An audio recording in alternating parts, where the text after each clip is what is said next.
হয় মৰমৰ বন্ধু বান্ধৱীসকল, আজি মই কুচিয়া দুটা আনিলোঁ। যিহেতু ৰাস্তাৰ ফালে ওলাই যাওঁতে লগৰ এজনে লৈ আহিছিলে, তাকে লৈ আহিলোঁ 200 টকা দি। তো মোৰো খাবলৈ মন গৈ আছিলে, বহুত দিনৰ পৰা কুচিয়া খাম বুলি ভাবি আছিলোঁ। যিহেতু পোৱাও নাযায়, বহুত কমকৈ পোৱা যায়, তো পালোঁ আৰু পটককৈ লৈ আহিলোঁ। আনি পেলাই এয়া এতিয়া মই ঘৰত চাই আছোঁ সিহঁত দুটাই কেনেকৈ খেলি আছে। চাওকচোন কিমান ধুনীয়া লাগিছে, ৱাও কিউট, কিমান মৰম লগা।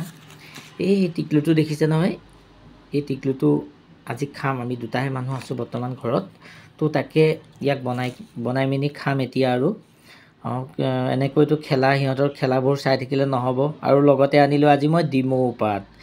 যিহেতু কুচিয়াৰ ছালটো বৰ পিছল, আৰু পিছলৰ বাবে তাক গুচাবলৈ নোৱাৰি ছালটো, আৰু ডাঠো হয় অলপ, আৰু ছালটো নুগুচালে খাব নোৱাৰি, তো বহুত ডাঠ হয়। সেইটো কাৰণে ছালটো গুচাবই লাগিব। লগতে ডিমৌ পাত আনিলোঁ, আনি পেলাই এতিয়া মই সৰুটো কাটিম। আৰু সিহঁতকতো পুহিবও নোৱাৰি, হয়, যিহেতু মৰম লগা হ'লেও নহ'ব। আমি সিহঁতে কিবোৰ খায়, কি খাদ্য খায় এইবোৰ নাজানো, যিহেতু পানীত থকা বস্তু। তো আনিছোঁ, আহকচোন সম্পূৰ্ণকৈ ভিডিঅ'টো শেষলৈকে চাওঁ, ভাল লাগিব নিশ্চয়। তো কি মৰম লগা, হাতত উঠি যায় কিন্তু একদম। কিন্তু হাত দুটা পাতি দিলে কেনেকৈ উঠি যাব চাবচোন। মই হাতটো পাতি দিম, উঠি যাব হাতত। কি কেৰমেৰাই আছে, একদম বঢ়িয়া, কি ধুনীয়া লাগিছে। বহুত নিপুতল হয়, চুই বৰ মৰম লাগে, কিন্তু নহ'লেতো উপায় নাই। খাব আনিছোঁ যিহেতু খাবই লাগিব, পইচা দি কিনি আনিছোঁ যিহেতু। এই হাতত উঠি গৈছে, চাওকচোন, উঠি যাবই, এইয়া উঠি গ'ল, দেখিলে উঠি যায়। তো যি কি নহওক, যদি মোৰ ভিডিঅ'টো ভাল লাগে লাইক কমেণ্ট শ্বেয়াৰ কৰিবলৈ নাপাহৰিব। লগতে মোৰ চেনেলটো ছাবস্ক্ৰাইব কৰি দিব। আৰু মই এনেকৈ অসমীয়া নতুন ৰেচিপি লৈ আপোনালোকৰ মাজলৈ আহি থাকিম। আজি যিহেতু ভিডিঅ'টো অকণমান দীঘলীয়া হ'ব, তো যিহেতু ইয়াক কাটি বাছোঁতে অলপ বহুত সময় লাগে, তো আহক ভিডিঅ'টো স্কিপ নকৰাকৈ শেষলৈকে চাব আপোনালোকে। আৰু মই কুচিয়াৰ মাছটো এয়া কাটিবলৈ আৰম্ভ কৰিছোঁ লাহে লাহে। তাৰ ছালটো এনেকৈ বিলেটেৰে কাটিছোঁ। ছালটো যিহেতু ডাঠ, কাটিবই লাগিব, বিলেটেৰে লাহে লাহেকৈ কাটিছোঁ। নহ'লে যদি জোৰকৈ কাটি দিওঁ একদম হাতটো কাটি যাব। তো তাকে কাটি আছোঁ। মানে কি হয়, জীয়াই মানে তাৰ ওপৰৰ ছালটো কাটি দিলে কি হয়, তেজবোৰ মানে অনিষ্ট নহয়। আৰু তাৰ যিহেতু মানুহে কোৱা শুনো আৰু যে তেজটোত বহুত বোলে হেৰি থাকে, কিবা প্ৰ'টিন থাকে, সেইটো কাৰণে তেজটো পেলাব নোৱাৰি, যে চামৰাটোৰ ওপৰতে বিলেট দি লাহে মিহিকৈ কাটি দিলে তো তেজটো নোলায় বোলে। তো কোৱাহে শুনিছোঁ, আজি মই নিজে যিহেতু চাম কাটি পেলাই, যে হয়নে নহয়, কিমানটো সঁচা গম পাম। তো কাটি আছোঁ ছালটো ব্লেডেৰে লাহে লাহেকৈ গুচোৱাৰ পিছত মই পাত, আপোনালোকক অলপ আগতে ক'লোঁ খচখচ, এইটো কি পাত, ডিমৌ পাত বুলি কয়। ডিমৌৰ পাতেৰে গুচালে ভাল হয়। ডিমৌ পাত যদি আপোনালোকৰ ঘৰত আছে, জাতিলাও বুলি কয়, জাতিলাও দি নহ'ব, যিটো বগা কি কয়, বগা কোমোৰা নে কি, বগা কোমোৰা কয় কিছুমানে, জাতিলাও কয় নেকি। তো তাৰ পাতেদিও হয়, কিন্তু তাৰ পাত দি অলপ ভাল নহয়। কিন্তু ডিমৌ গছৰ পাতটো ডাঠ আৰু বহুত খহটা হয়, তাৰ বাবে গুচাবলৈ বহুত সহজ হৈ পৰে। তাৰ বাবে মই আনি লৈছোঁ ডিমৌ পাত। তো ডিমৌ পাতেৰে আনি থৈ দিছোঁ। ডিমৌ পাতকেইটা দেখাম বাৰু, অকণমান আগতে দেখালোঁ ডিমৌ পাত। তো কাটি লওঁ লাহে লাহেকৈ, ছালটো কাটোঁ। ছালটো কাটি কিনি মই ধুনীয়াকৈ একদম চেলাই পেলাই দেখুৱাই দিম। মানে চামৰাটো একদম ধুনীয়াকৈ এনেকৈ টানি দিম, পূৰা গোটেইটো এৰাই যাব, চাব। হৈ গ'ল যিহেতু কাটি, এইটো ৰাউণ্ডকৈ কাটি লৈছোঁ। তাৰপিছত ইয়াক মই ধুনীয়াকৈ এতিয়া লাহে লাহে নখ দি মাৰি লৈছোঁ। নখ দি মাৰি কিনি তাৰ ওপৰ ছালটো গুচাই পেলাম। গুচাই পেলাই ছালটো যিহেতু গুচাই ল'ম, গুচাই পেলাই তাক কি কৰিম, ডিমৌ পাতৰ কথা কৈছোঁ আপোনালোকে। এয়া ডিমৌ পাত মই অনা হৈ গ'ল, এয়া আনি থৈছিলোঁ। এয়া ডিমৌ পাতটো মাজতে দুটুকুৰা কৰি লওঁ, আৰু দুটুকুৰা কৰি লৈ এটা অংশ মাথাৰ ফালে ধৰিব লাগিব, যিহেতু মাথাৰ ফালে ধৰিব লাগিব। আনটো যিটো বাকলি থাকে, সেই বাকলিটোৰ ফালে ধৰিব লাগিব, যিটো চামৰা থাকে তাৰ চামৰাটোৰ ফালে ধৰি কিনি এনেকৈ লাহে লাহেকৈ আঙুলিৰে তাৰ অলপ ছালটো অলপ তললৈ গুচাই লওঁ। তাৰপিছত সহজ হৈ পৰিব গুচাওঁতে, যিহেতু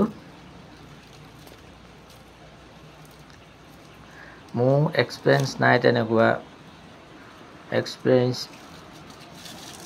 নাই আগতে তেনেকৈ গুচোৱা।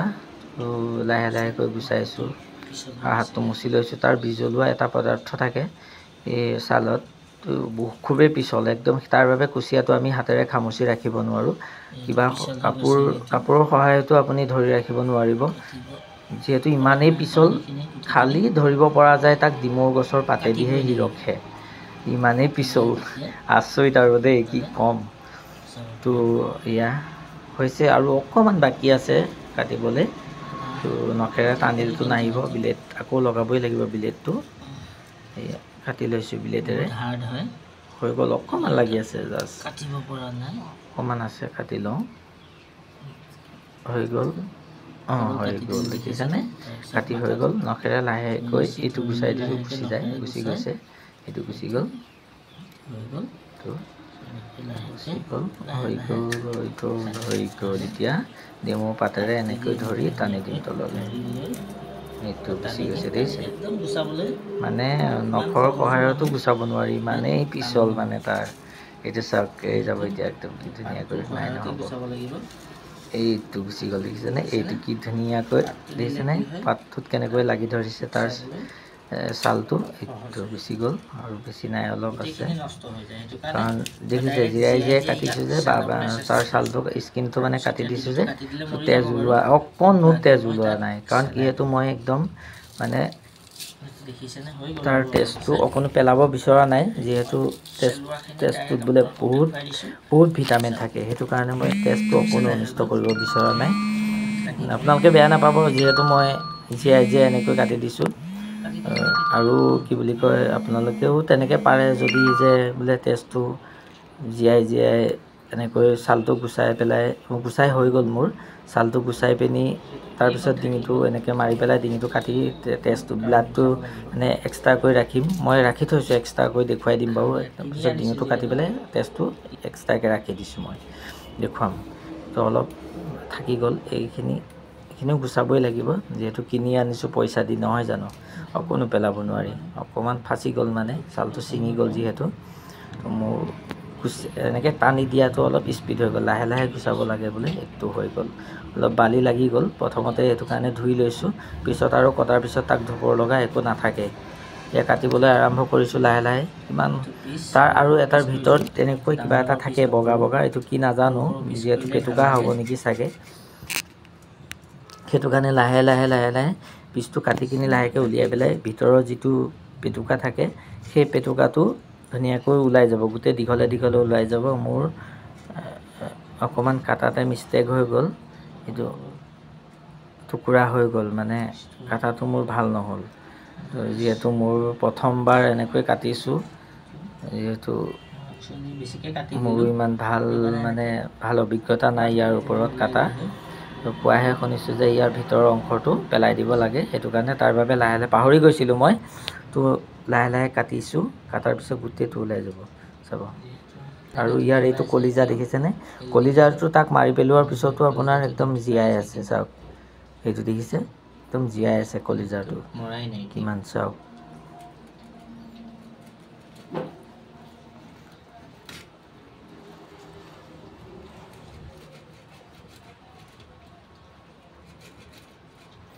আৰু দা লোৱা নাই, দা দি যিহেতু কাটিব নোৱাৰিম, টুকুৰাই হৈ যাবগৈ চাগে। সৰু চুৰি এখন লৈছোঁ, সৰু চুৰিখনে কাটিব পাৰি। ইয়াৰ যিহেতু ইমান তেনেকুৱা নাই, গোটেইখিনি মাংসই থাকে, সেইটো কাৰণে লাহে লাহেকৈ এইখনেই কাটিবলৈ ভাল হ'ব। সেইটো কাৰণে এইখন দিয়ে কাটিবলৈ আৰম্ভ কৰি দিলোঁ আৰু। মানে এইডাল, এই ভিতৰৰ পেটুকাডালৰ কথা কৈছোঁ যে, এইডাল দেখিছেনে? এইডাল মানে লাহেকৈ কাটি কিনি লাষ্টত ওলাই যায় আৰু, লাহে লাহে পিচ কৰি কিনি। আৰু এই কাষতে থকা কাপটো দেখিছেনে? সেই কাপটোত মই তাৰ তেজটো থৈ দিছোঁ, মানে ডিঙিটো এনেকৈ কাটি দিলোঁ, কাটি পেলাই তাৰ গোটেইখিনি তেজটো তাতে জমা কৰি লৈছোঁ। জমা কৰি এটোপো মাটিত পেলোৱা নাই, দেখিছে? মানে পকাত এটোপো পৰিবলৈ দিয়া নাই, গোটেইখিনি কাপটোৰ ভিতৰতে ভৰাই থৈ দিছোঁ। কাৰণ কাটি হোৱাৰ পিছত ধুনীয়াকৈ আকৌ তেজখিনি ইয়াৰ লগত সানি পেলাই ধুনীয়াকৈ ফ্ৰাই কৰি দিম, চাফা হয়, মানে ধুনীয়া লাগিব, টেষ্টি বেছি হ'ব আৰু। সেইটো কাৰণে থৈ দিছোঁ তেনেকৈ এক্সট্ৰা কৰি। এইটো দেখিছে, এইডাল ভিতৰৰ সেইডাল দেখিছে নে, নাৰী নে কি কয় এইডাল নাজানো। তাক একদম লাহে লাহেকৈ কাটিবলৈ চেষ্টা কৰিছোঁ, তাক মানে কাটি আছোঁ। মই কেমেৰালৈ চাব পৰা নাই, সেইটো কাৰণে বন্ধু বান্ধৱীসকল বেয়া নাপাব আপোনালোকে। আৰু কেমেৰাৰ ফালে চাবলৈ পৰা নাই কাৰণ আপোনালোকে বেয়া নাপাব। এটা কাৰণে চাবলৈ পৰা নাই, যদি মই কেমেৰাৰ ফালে চাই চাই কথা কৈ থাকোঁ বা কাটি থাকোঁ তেতিয়াহ'লে আপোনাৰ মোৰ আঙুলিটো কাটি যাব পাৰে। আৰু এই চাকুখন সৰু চাকু হ'লেও ইয়াৰ কিন্তু বহুত ধাৰ আছে, আৰু কাটি ফিনিছ হৈ গ'ল। আৰু এইটো ব্লাডটো চাওক, মই এনেকৈ কাপত থৈ দিছোঁ। এতিয়া মই কাপখিনিৰ পৰা ওলাই পিনি তাতে সানি পেলাই ধুনীয়াকৈ ফ্ৰাই কৰি দিম। চাওক এইটো, আৰু ইয়াৰ পেটুকাডাল বুলি কৈছিলোঁ যে এইডাল ধুনীয়াকৈ ওলাই হৈ গ'ল, পেলাই দিম। Bye bye. আৰু শেষলৈকে চাবলৈ নাপাহৰিব। আৰু কি বুলি কয়, মোৰ কাটি হৈ গ'ল, এইটো তেলত ফ্ৰাই কৰি লৈছোঁ। লগতে আজি অকণমান কি কয় ঘিউ দি দিম।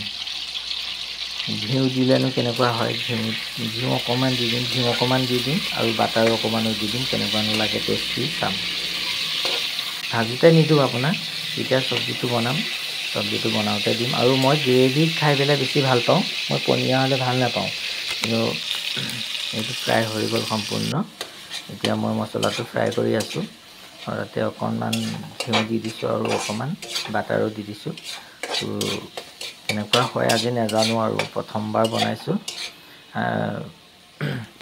মাংস বনাবলৈ বাৰু ইমান হেৰি কৰিব নালাগে, কিন্তু মোৰ আগতে এনেকৈ কুচিয়া মাছটো বনোৱা নাই। অকণমান মছলা দি মছলাৰ পানী অকণ দিছোঁ, যিহেতু ধৰি লৈছোঁ মছলাত। গৰম পানী দিছোঁ, ঠাণ্ডা পানী দিয়া নাই। আপোনালোকেও এনেকৈ জিৰা জালুক ল'ব। মানে পেকেট মছলা মই ইউজ নকৰোঁ, খালি মই জিৰা আৰু জালুক দিছোঁ। আৰু লগতে লচুন লৈছোঁ, আৰু আদা অকণমান লৈ পেলাই মিক্সিত মাৰি লৈছোঁ। মিক্সিত মাৰি পেলাই অকণমান আপোনাৰ এইটো গুড়ি জলকীয়া দি দিছোঁ, আৰু লগতে হালধি দি দিছোঁ, আৰু একো দিয়া নাই। নমোৱাৰ পিছত বাৰু দিম গৰম মছলা অকণমান দিম। তাকো গৰম মছলাখিনি মই নিজে মিক্সিত মাৰি পেলাই গুড়া কৰি থৈ দিছোঁ, সেইখিনিহে দিম। মই পেকেট মছলা খাই আজিকালি বহুত বেয়া পাওঁ, যিহেতু পেকেট মছলাই বহুত ক্ষতিও কৰে।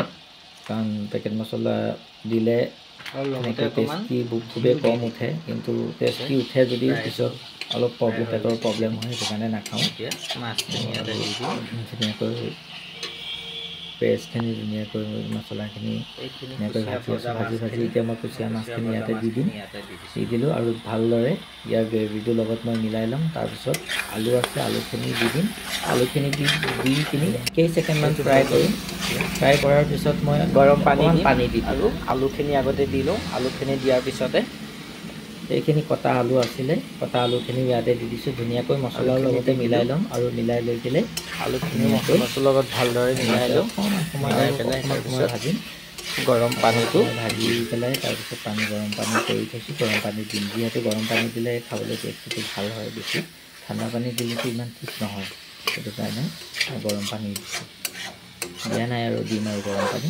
তাৰপিছত চাহৰ গ্ৰেভিটো ইমান ধুনীয়া হ'ব নহয়, খাবলৈ ইমান টেষ্টি হ'ব, ইমানেই টেষ্টি হ'ব। আপোনালোকে এনেকৈ বনাই চাবচোন। এয়া বৰ্তমান হৈ গ'ল বনাই, আৰু লগতে মোৰ ভাত ৰেডি। আৰু এতিয়া এইটো গ্ৰেভি হৈ গ'ল ৰেডি, আৰু খাম এতিয়া ধুনীয়াকৈ। ৰাতিৰ সময়ো হৈ গ'ল বহুত।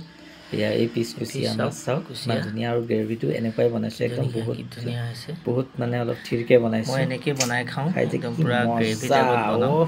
কি টেষ্টি বনালে বেছি আপোনালোকে এনেকৈ বনাই খাবচোন, নাপাহৰিব কিন্তু ধুনীয়াকৈ বনাই খাব।